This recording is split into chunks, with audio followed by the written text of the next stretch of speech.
Let's go down that road, because when I first saw this idea out there, Coach Prime, Deion Sanders, tweeted, let's have a spring game against another program, and you said, I'm on it. And then all of a sudden, what looked like a great idea kind of got shot down, and the NCAA stepped in and said, you can't do it.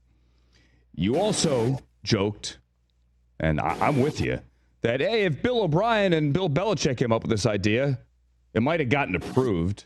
Why can't the NCAA, I'm not trying to get in trouble, Fran, I'll say, can't get out of their own way?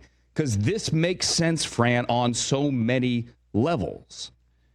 Yeah, I thought it made sense on a lot of levels, right? Just for saving the game of football, just for right after this March Madness is done, like, what are we doing right during that time, right? Where you can have something else to lead up into that or to get you going right for March Madness. It was just so much that you can do. And, everybody, I took a lot of people saying stuff when I was stating that Bill O'Brien and if Bill Belichick said it, I was just stating, like, those dudes got big names, right? They played in the NFL. They won Super Bowls and done all those things together. So if they come and say, this is what we should do here, then it might have worked on this end. But I just feel as though it would have saved the game, right? Just imagine Syracuse, historically, who this program is, and Colorado getting to go against each other and getting to go out and then being able to compete against each other. I mean, I just think the market, the money that we would have been able to make, just both schools, what you can do. Everyone's always complaining about NIL and the different pieces. Maybe you can take this spring ball and say everything that you guys make, you're allowed to take and put into the NIL. So then we don't got to worry about all the stuff like that. It helps. I just think there's a lot of things that we could do, and we would have been able to help out with it. And we were doing financial literacy too. So we was going to teach the guys a little bit more. We had that Friday morning, we were making both teams, everybody was doing 2 hours of study hall. So, like, it wasn't just going to be about us playing football. It was going to be to let them know, like, hey, men handle their business. So you got financial literacy, so you know you're able to take care of your money. You're also going to do the schoolwork that you needed to do. So we was going to give them 2 hours of study hall, and then we got out there and played some more football.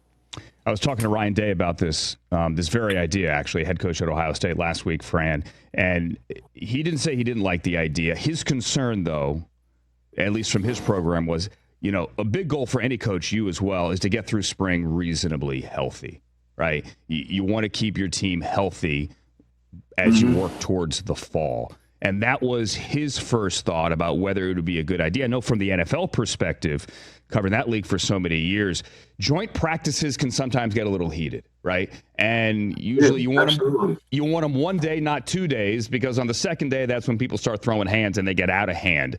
But you also need two coaches that respect each other, that practice the same way. And if there's a mutual understanding of how I want to run my practice and how Coach Prime wants to run his practice, that generally you can keep your two teams upright and healthy. So I thought me and Coach Prime had already talked about that, so we'd have been able to keep them healthy. For me, Ryan Day is a heck of a coach, so there's a lot of things that he's accomplished that I want to get. First and foremost is win a national championship as a head coach. I've won it as an assistant, but not as a head coach.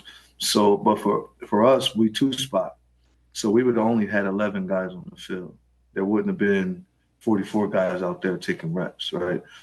We already talked about who was going to be live, who wouldn't be live. The way we practice, you can't. I just had a kid break his femur the other day in practice. So you can't determine when that's going to happen, right? It doesn't really matter who you're going against for you to determine when the injury is going to occur or when things like that will happen. I just felt as though if you were going against another team, it would be more control because there's less people you got out there. And if I have only 11 instead of 44, it's 75% chance less because there's 75% less people on the field that I would have had on the field that will help us out. So that's kind of how I look at it. It's just, a lot of things are simple math. And I think a lot of times because stuff wasn't done before, it's hard for people to want to change and go and try something new. It's just like, not this way. We shouldn't do this. And, I think that it would have been a great idea. Primetime played the highest level of football. He has the highest honor that you could ever get in football. He's a Hall of Famer. Like, the best cornerback to ever walk earth is Deion Sanders, right? Probably one of the best athletes. Him, Michael Jordan, Tiger Woods, who knows who it is. But one of those guys are the best athletes to ever walk earth. And he would never do anything to put anyone in danger.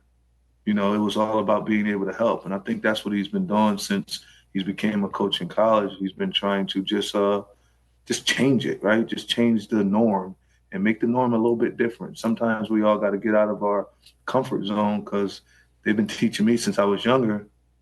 For me to grow, I have to be uncomfortable. And I grew a lot when I went to Georgia because I was in an uncomfortable, competitive environment. And I grew there because of being uncomfortable. And I think that everyone else will do the same if they kind of just don't stay in the same ways. Yeah, I'm with you. I think this is the future, and one day it will happen, and you and Coach Prime will get credit for coming up with that idea. And to be clear, Ryan Day was in no way poo-pooing the idea. It was just, I think it's an interesting conversation that all the D1 coaches, the FBF coaches, are at any level. It's an idea that everyone's kind of thinking about now. How would it benefit my team, and what are the concerns, obviously, for my team as well. Catch the Rich Eisen Show live weekdays from 12 to 3 p.m. Eastern on Roku Sports Channel in the U.S.